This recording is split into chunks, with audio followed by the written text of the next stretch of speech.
ठंड में गरीब बहू का घर। कड़क ठंड है, बड़े से लॉन में गोल गोल लाइट्स झिलमिला रही हैं। पीछे लाइव म्यूजिक बज रहा है। ये पार्टी थी एक महिला के लिए जिसने बड़े संघर्षों के बाद बहुत कुछ अचीव किया था। वो है पायल, जिसने कंधों पर एक महंगा कश्मीरी लाल जाफरानी शॉल ओढ़ा हुआ है। शॉल पर कढ़ाई इतनी महीन की रोशनी पड़ते ही सोने जैसी चमक उठती है। तब एक महिला उसके पास आकर उसे बधाई देती है। बहुत बहुत बधाई हो नए बिजनेस के लिए। पार्टी तो बहुत अच्छी की है तुमने, पिछली बार से भी ज्यादा शानदार। जी शुक्रिया, आप सब अच्छे से एंजॉय कीजिए। हाथ में कांच का ग्लास पकड़े हुए पायल के चेहरे पर हल्की सी मुस्कान, पर आंखों में गहरी थकान और गर्व का मिश्रण। तभी थोड़ी दूर पर पायल देखती है कि सामने उसके ससुराल वाले भी आए थे, जिन्होंने उसे देखकर शर्म से नजरें झुका ली थी और उसके पति की आंखों में आंसू थे।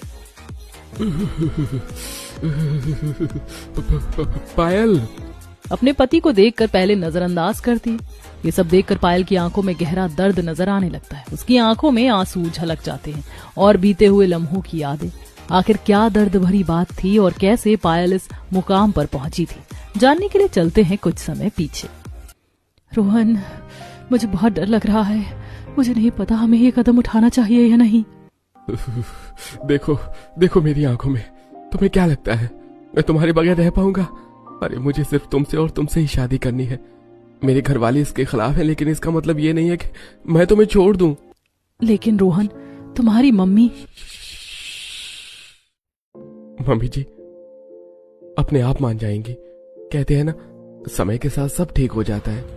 क्या वाकई समय के साथ सब ठीक हो जाता है, या अभी पायल की जिंदगी में आगे क्या होगा?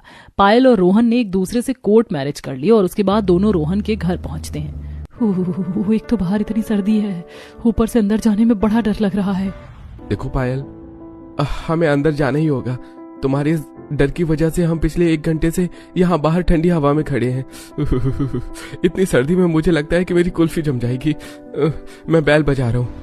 रुको।